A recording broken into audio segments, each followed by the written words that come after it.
Perú, sin duda la esencia de este planeta encantado. Perú milenario, mítico y sobre todo Perú mágico. Sígame y disfrútelo conmigo.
Fue hace 30 años.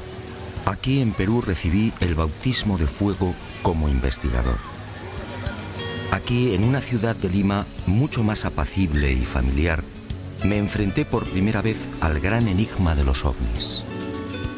Aquí tuve la fortuna de contemplar 2 naves no humanas.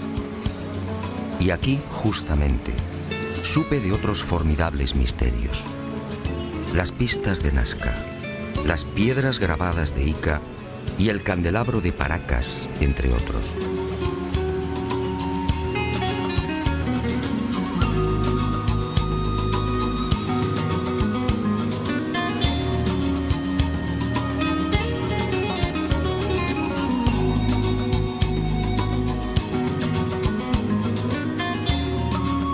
Sí, es mucho lo que le debo al Perú.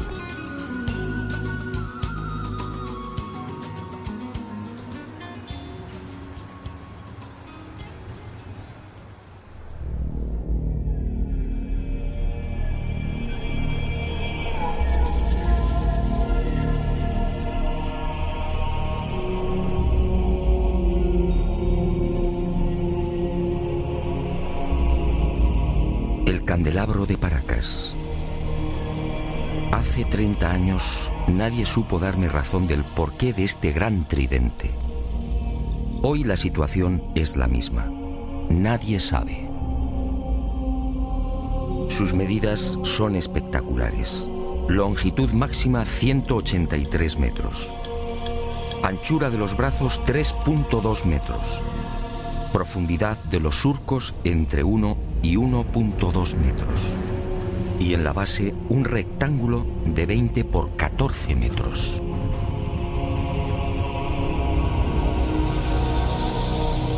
A simple vista la gigantesca figura parece elaborada con la técnica del vaciado. Alguien extrajo la arena y procedió a un férreo prensado de las paredes. Misteriosamente los fuertes vientos de la zona no han logrado borrarla. Y al excavar en los surcos surge una nueva sorpresa. A 10 o 15 centímetros, dependiendo del lugar, aparece una costra blanco-amarillenta de naturaleza cristalina, muy común en esta península. La deducción es inevitable. Hace cientos, quizá miles de años, la imagen del candelabro tuvo que ser distinta. En el pasado, esa blanca y pulida sedimentación lo haría brillar como un candelabro de plata. ¿Quién lo diseñó? No hay forma de datarlo. No existen referencias históricas. Nadie sabe cuál fue su finalidad. Para algunos se trata de un símbolo religioso. ¿Quizá el árbol de la vida? Para otros representa una constelación. ¿Quizá la cruz del sur? Hay quien asegura que estaríamos ante un signo ritual vinculado a sacrificios humanos. Sacrificios que tenían lugar en Isla Blanca y en el archipiélago de las Chincha, muy próximas al tridente. De hecho, el eje principal del candelabro aparece alineado con la primera de estas islas. Unas islas en las que han sido encontradas las momias de jóvenes mujeres decapitadas.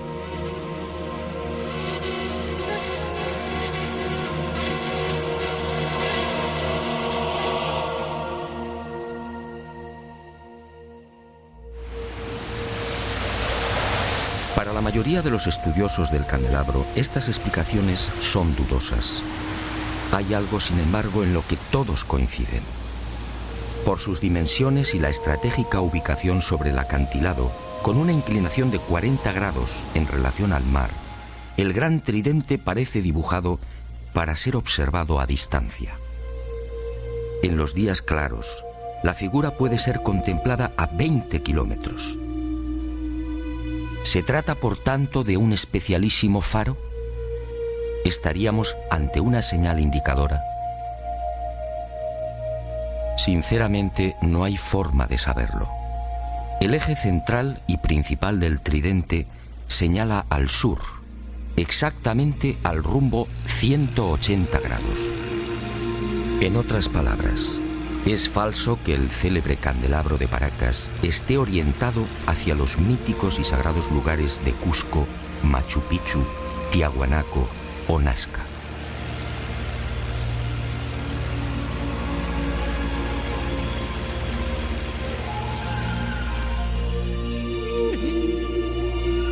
¿Una señal indicadora? Es muy probable. Una señal para los navegantes y sobre todo para los que surcaban los cielos. Pero ¿quién tenía la capacidad de volar hace cientos o miles de años?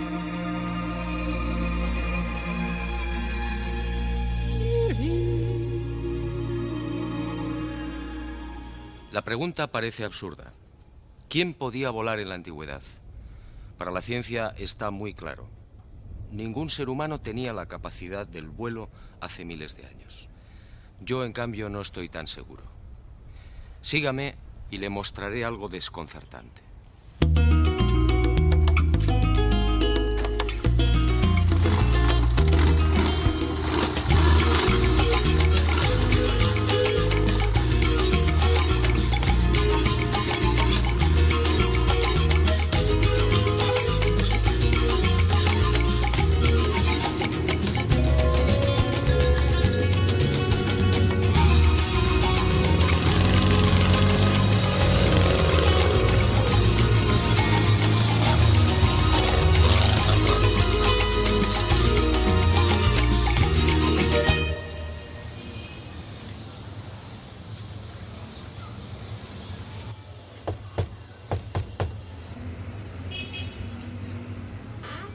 Se han cumplido 30 años desde que crucé el umbral de esta puerta por primera vez. Fue entonces cuando conocí otro de los grandes enigmas del Perú. Otro misterio que sigue sin respuesta y que, en mi opinión, pudiera guardar relación con esa extraña pregunta. ¿Quién era capaz de volar en la antigüedad? En esta casa museo y durante más de 3 décadas, el doctor Javier Cabrera Darquea, fallecido a finales del año 2001, fue reuniendo la más increíble colección de piedras grabadas. El conocimiento establecido, ¿verdad?, nos parece inamovible. Pero la ciencia ha caminado moviendo ese conocimiento y permutándolo por verdades que sí son ciertas. Ahora,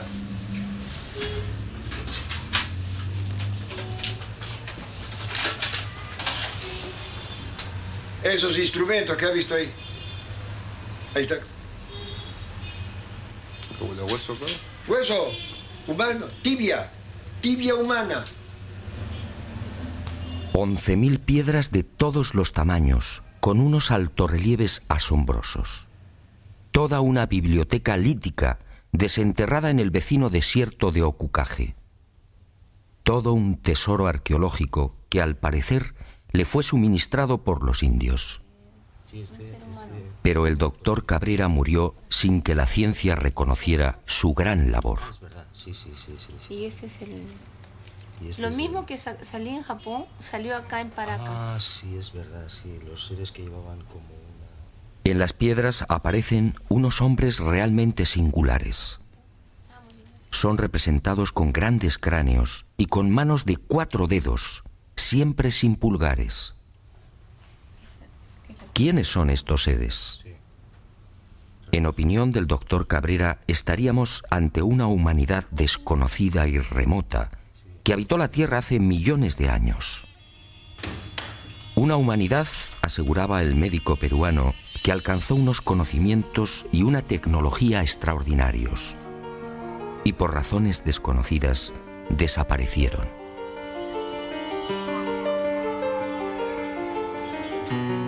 Pero antes de extinguirse, esta supuesta humanidad dejó un legado.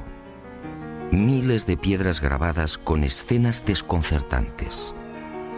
Según Cabrera, se trataría de una síntesis de su historia y de su sabiduría. Veamos algunas de estas increíbles secuencias. ¿Trasplantes de órganos? ¿Un trasplante de corazón en la antigüedad? ¿Una intervención en el cerebro?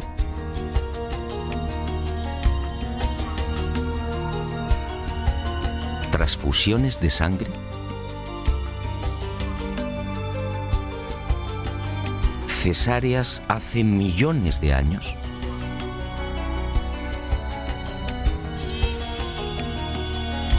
¿Representaciones de órganos humanos?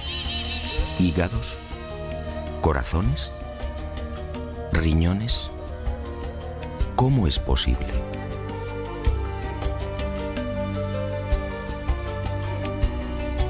¿Continentes hoy desaparecidos?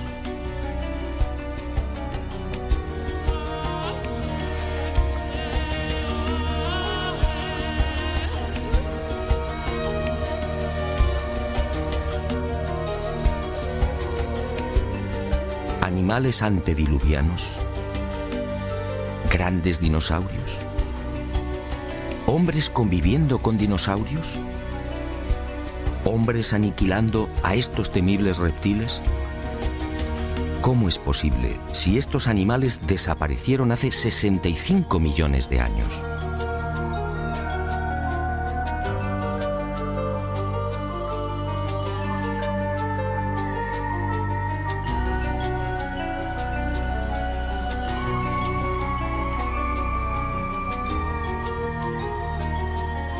¿Canguros en América?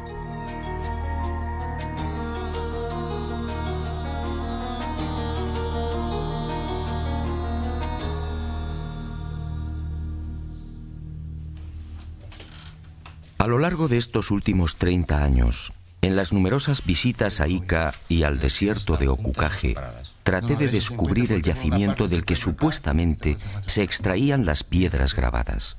Y a veces también se encuentran seguidas. Pero eso fue inútil. Ni los indios ni Javier Cabrera aceptaron mi propuesta. Era su gran secreto. Pero el destino me reservaba otra sorpresa. Muerto el doctor Cabrera, las circunstancias cambiaron. Y Basilio Uchuya, el hombre que proporcionó más de 11.000 piedras al médico de Ica, quizá teniendo en cuenta mi fiel amistad hacia Cabrera, me sorprendió en esta oportunidad con una insólita noticia. Si lo deseaba, podía acompañarle hasta uno de los yacimientos. No podía creerlo. ¿Penetrar en el desierto y extraer las célebres piedras grabadas? Una operación así podía despejar de una vez por todas el espinoso y polémico asunto de la autenticidad de la biblioteca lítica.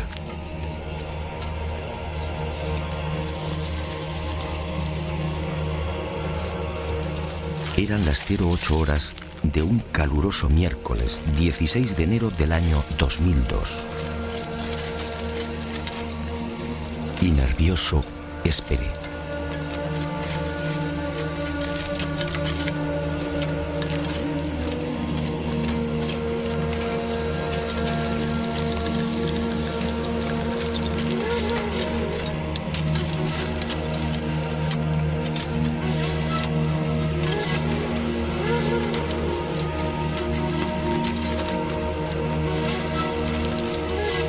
45 minutos más tarde, el corazón me dio un vuelco. Uno de los indios, Omar, detuvo la pala y señaló una piedra todavía semienterrada. Y observamos que el terreno está perfectamente apelmazado. Por tanto, es muy difícil que aquí haya habido algún tipo de manipulación previa. De momento, terreno completamente intacto, apelmazado. No podía sin creerlo. posibilidad de manipulación. Ya cede.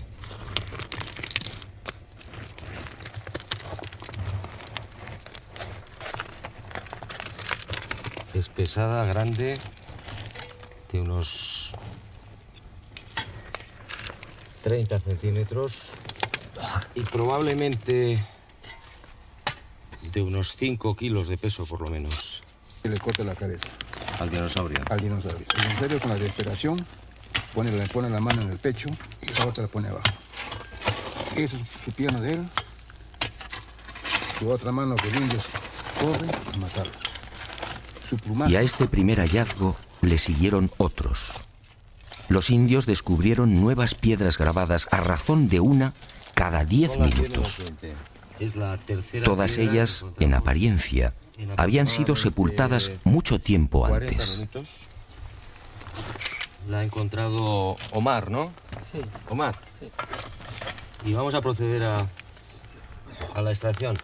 Volvemos a insistir, terreno completamente apelmazado, que no se ha tocado evidentemente pues en muchísimo tiempo.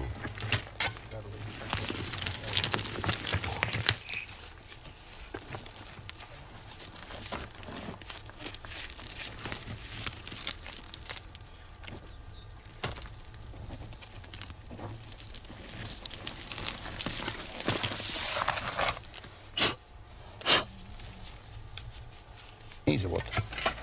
Las grandes que tú le llevaste a Javier Cabrera, Viene la parte de allá. de allá. Bueno, esta es la cuarta piedra. Son las 10 menos 5 de la mañana, fuerte calor, pero creo que está mereciendo la pena porque ante nuestra sorpresa aparece una más. ¿Quién sabe cuántas puede haber aquí, en este cerro?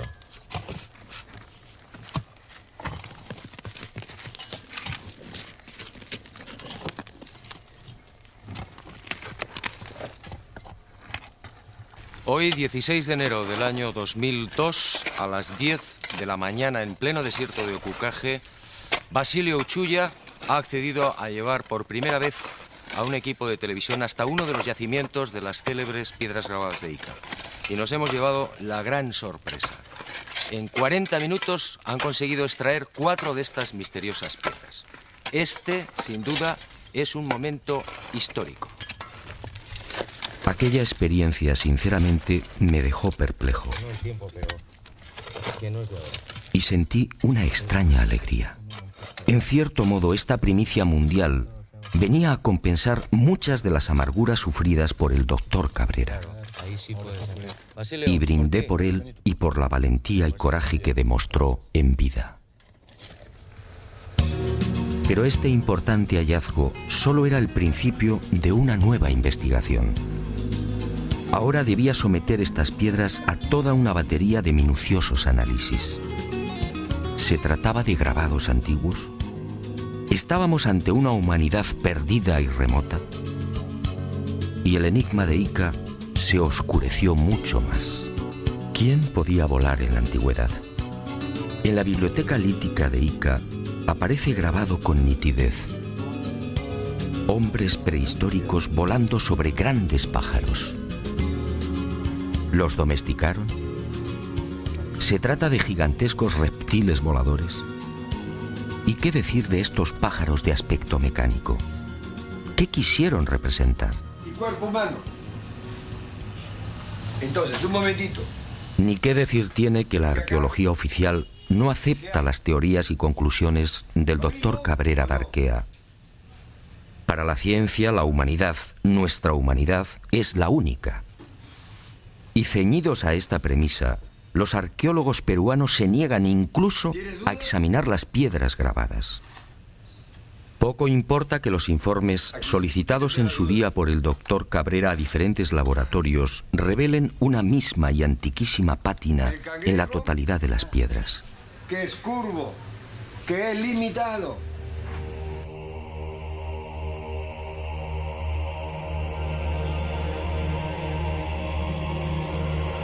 Como tampoco importa que algunas de estas piedras grabadas fueran halladas en el fondo de tumbas precolombinas. Este fue el caso del rector de la Universidad de Ingeniería de Lima, Santiago Agurto, quien en 1961 descubrió 4 de estas piedras en otras tantas tumbas al sur de Ica. Tumbas cuya antigüedad fue estimada en 2.300 años.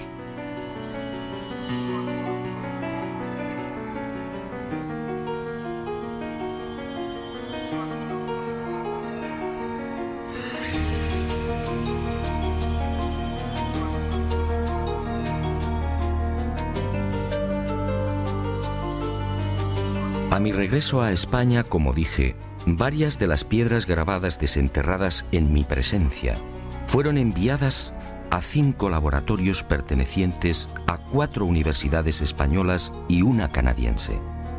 Aunque los estudios no han concluido, los primeros análisis arrojaron el siguiente resultado.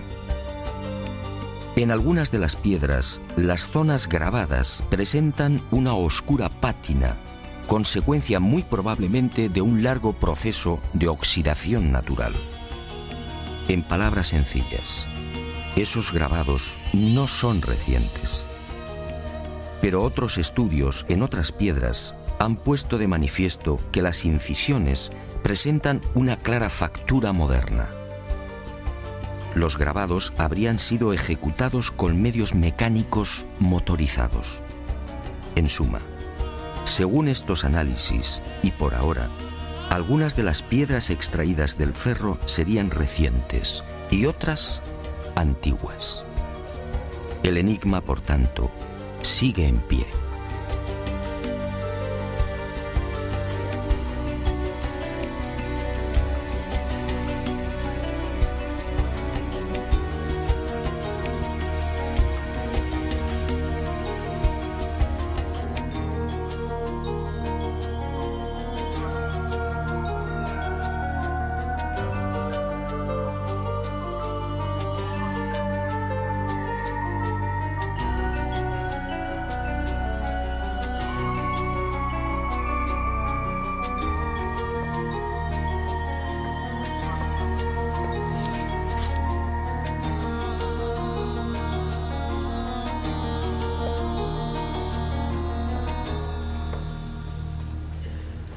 Sea como fuere, lo cierto es que los antiguos peruanos parecían obsesionados con el hecho de volar. Esta es otra prueba, una prueba determinante.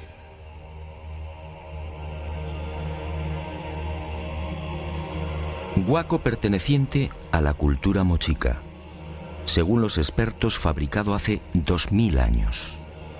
Un hombre con alas.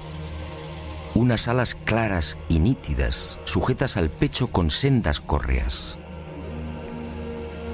Para los arqueólogos se trataría de una especie de mensajero. Y me pregunto, ¿un mensajero con alas provistas del correspondiente arnés?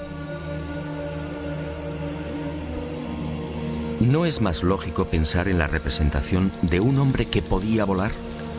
Más aún, si los antiguos peruanos obviamente no estaban capacitados para practicar el vuelo, ¿no serán estos guacos y pinturas el recuerdo de otros seres que sí podían hacerlo?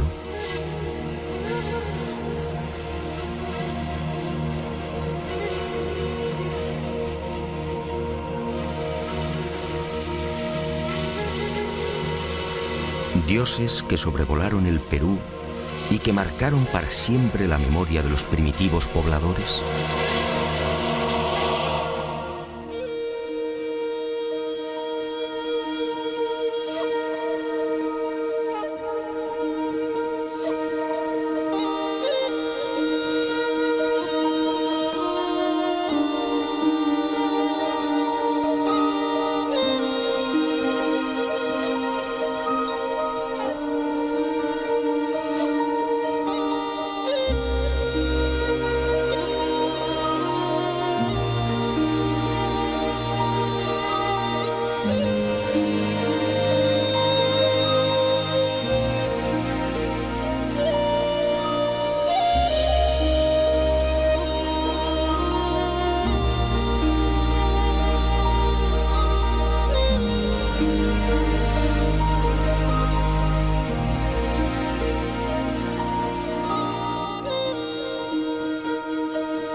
El recuerdo de unos dioses.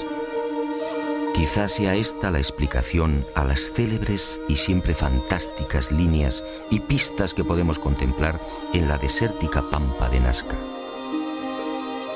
Cientos de líneas kilométricas, cientos de pistas que asombran y confunden. Cientos de figuras dibujadas en un paño de casi 600 kilómetros cuadrados, estratégica y misteriosamente concentradas en las pampas y cuencas de Jumana, Santa Cruz, Río Grande, Palpa, Ingenio y Nazca.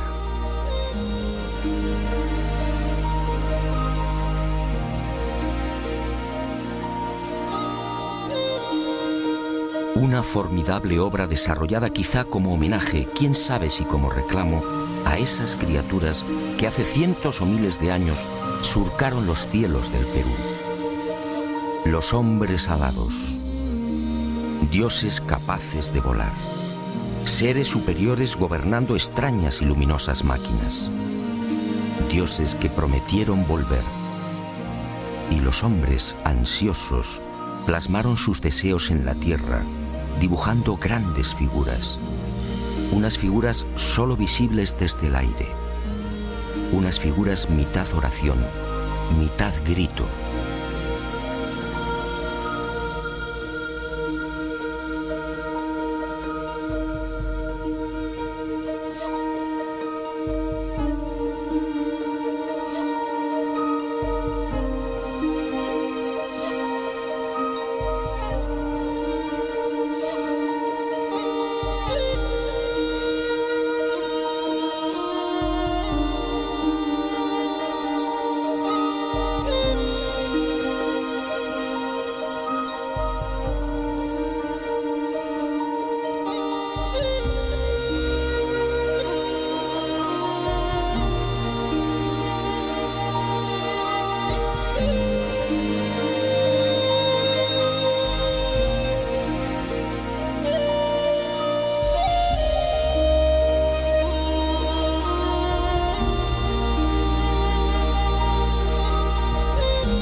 Más de 200 figuras como esta pueden ser contempladas en la actualidad en el Valle de Nazca, probablemente una de las zonas más secas de la Tierra.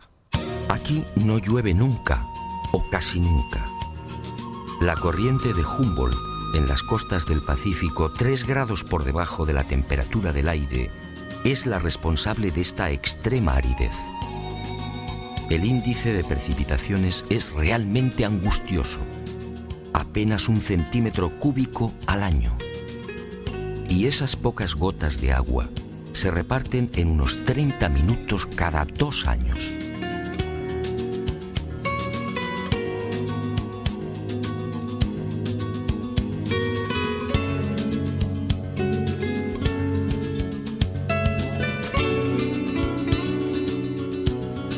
Esta circunstancia ha permitido, en definitiva, que las líneas, pistas y figuras de Nazca se conserven casi intactas a lo largo de los siglos. Y a la ausencia de lluvias hay que añadir también otro interesante y peculiar factor que ha preservado casi milagrosamente la integridad de este tesoro. Los guijarros de la pampa, sometidos durante el día a fuertes temperaturas, acumulan el calor, creando una especie de colchón que aísla la superficie del terreno y sobre el que se deslizan vientos y arenas. Me parece buena la interpretación porque eso hace de que se genere ese colchón que tú mencionas en el Valle de Taruga o en la zona de Palpa, ¿no? Donde también vemos inmensa cantidad de...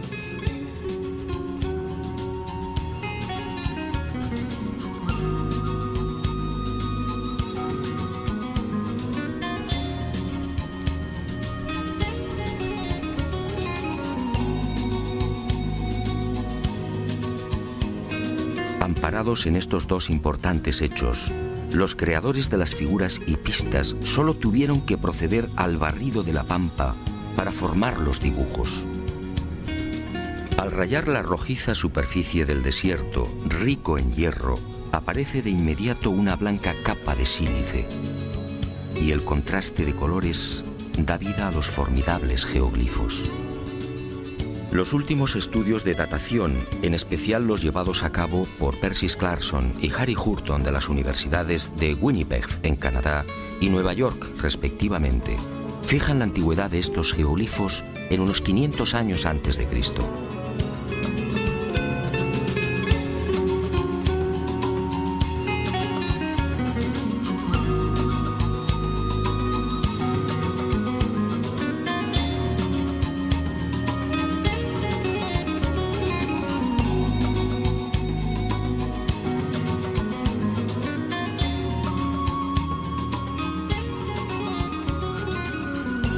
A diferencia de lo que sucede con el candelabro de Paracas, estas figuras de la pampa nasqueña sí disponen de un respaldo histórico. Cieza de León, que acompañó a Pizarro por el Perú a finales de 1537, fue testigo de excepción de estos signos. Así los califica. Signos en algunas partes del desierto que circunda Nazca. Y añade en sus crónicas que dichos signos eran tomados como caminos a seguir por las comunidades indias.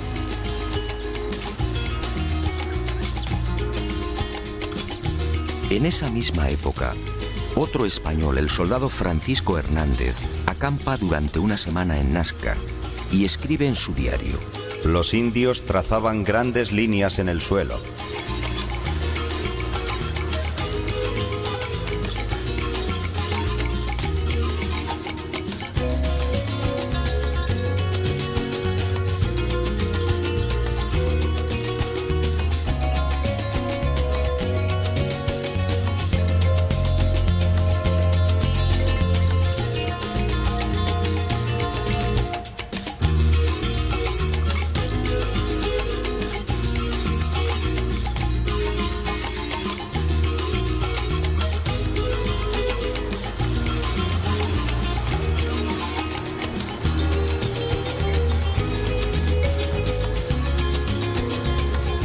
Años después, en 1586, el corregidor Luis de Monzón se dirige al virrey Toledo y le relata la siguiente historia. Antes que los españoles dominaran a los incas, en tiempos antiquísimos, un pequeño grupo de otro tipo de gente a la que llamaban los viracochas llegó a esta tierra. Y obedeciéndoles, los indios los siguieron e hicieron caminos que hasta ahora se pueden ver, largos como una calle, a cuyos lados construyeron muros bajos. ¿Los viracochas? ¿Quiénes eran?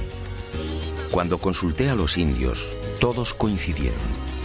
Señalaron al cielo y exclamaron: dioses, dioses que volaban, dioses que llegaron de Tiahuanaco y trajeron el arte y la agricultura, dioses que enseñaron cómo dibujar las líneas y figuras.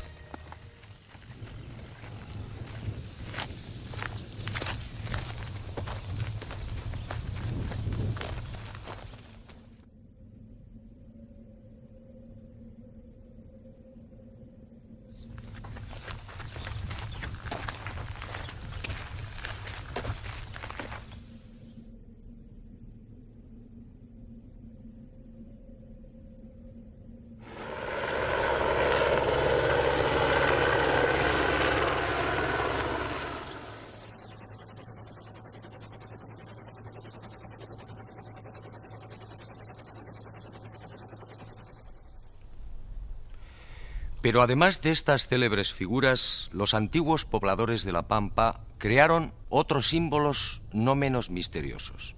Unos dibujos que voy a ofrecerle en primicia. Sígame y juzgue por sí mismo.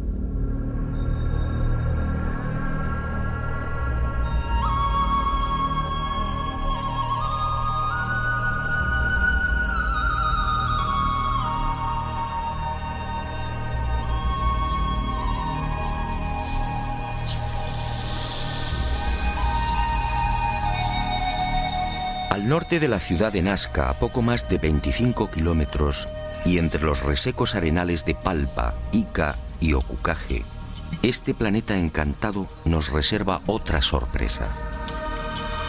Decenas de geoglifos desconocidos. Alrededor de 300 figuras similares a las de Nazca, que nunca fueron filmadas.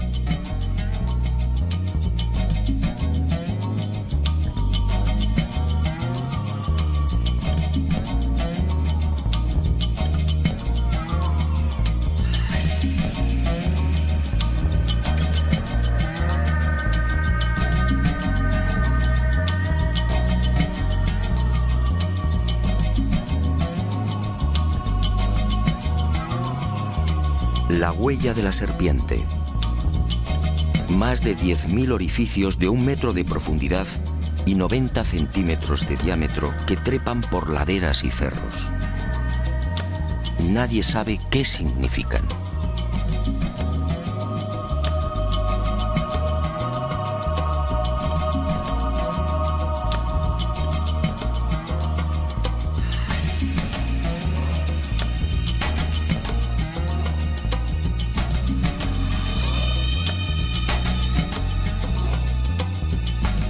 Lo que algunos llaman la tarjeta perforada.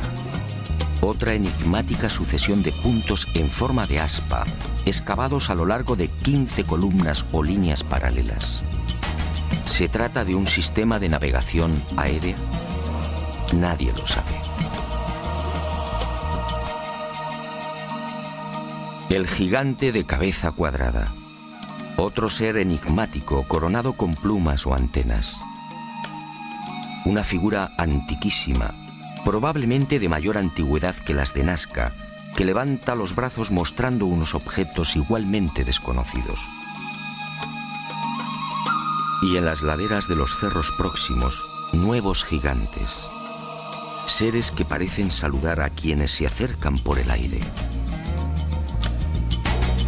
Y en Pozo Santo y en el cerro de Cabeza Larga, más señales. Figuras geométricas incomprensibles, individuos gigantescos con enormes cascos, felinos, aves desconocidas para la ciencia. Todo un misterio, un irritante misterio.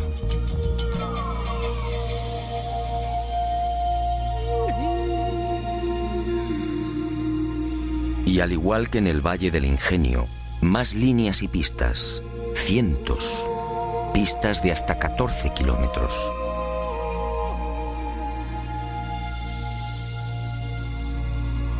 Pistas de trazado impecable, entre las que surgen elaboradas figuras de aves y flores.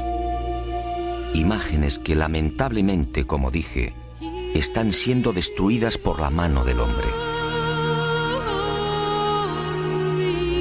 Y en el calcinado arenal de Ica, otro desafío. Esta figura fue descubierta en 1984 por los pilotos de Aerocóndor en la hacienda San Javier. Desde entonces recibe el nombre de la Estrella de San Javier. Mide 64 metros de diámetro y constituye sin duda el más arduo de los jeroglíficos. ¿Qué significa la gran cruz central? ¿Cómo debemos interpretar los 200 orificios y las decenas de líneas que unen los círculos? ¿Estamos ante un mensaje matemático?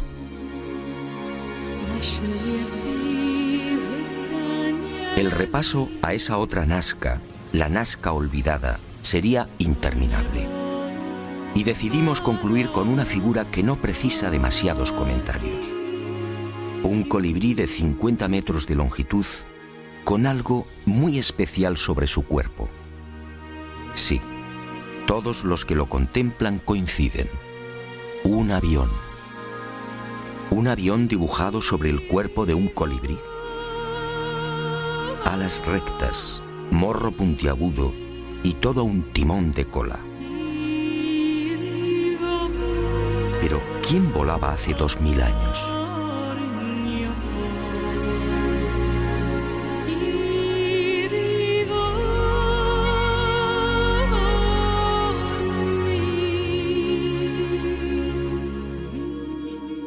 El enigma de Nazca ha cumplido 75 años.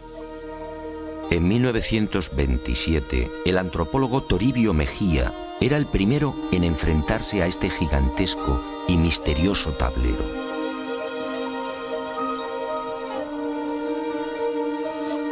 Después sería redescubierto por toda una legión de expertos. Para Kosok, por ejemplo, estas figuras eran la representación de las trayectorias del Sol, de la Luna y de los planetas. En otras palabras, el mayor libro de astronomía del mundo. Para Maria Reiche, la matemática alemana que dedicó su vida al estudio de la Pampa, se trataba de un calendario. Un formidable calendario en el que las figuras reproducían constelaciones y las líneas marcaban solsticios y equinoccios. Gerald Hawkins sometió esta teoría de Reiche a las computadoras y comprobó que la hipótesis del calendario era falsa. Para el explorador inglés Tony Morrison, las líneas son caminos, senderos sagrados que unirían templos. Pero, ¿dónde están esos supuestos templos? Otros, como Jim Gutman, están convencidos de que los antiguos pobladores del Perú llegaron a fabricar y utilizar globos aerostáticos. Así, dicen, diseñaron las figuras. Dobkin de Ríos y Cárdenas van más allá y apuntan una explicación tan poco convincente como las anteriores. Según estos científicos, las figuras de Nazca no serían otra cosa que el resultado de la ingestión de alucinógenos por parte de los indios. William Isbell, en cambio, afirmaba en 1980 que estos geoglifos fueron la consecuencia de un simple entretenimiento, un procedimiento para mantener ocupada a una gran masa de población. La hipótesis no se sostiene porque, entre otras razones, estas figuras fueron trazadas a lo largo de 1500 años como mínimo. Henry Sterling llegó a proponer una explicación que obviamente fue desestimada. Los geoglifos de Nazca, escribió, son en realidad un gigantesco telar. Y recientemente se ha puesto de moda otra versión que tampoco termina de convencer. Según el hidrólogo Stephen Mabey y el arqueólogo Donald Prulls, estos cientos de imágenes serían simples marcadores de aguas subterráneas. El problema que hace tambalear los informes de estos científicos de la Universidad de Massachusetts es que de las 500 figuras existentes en los desiertos peruanos, solo 5 coinciden con napas o mantos de agua subterránea. Solo 5.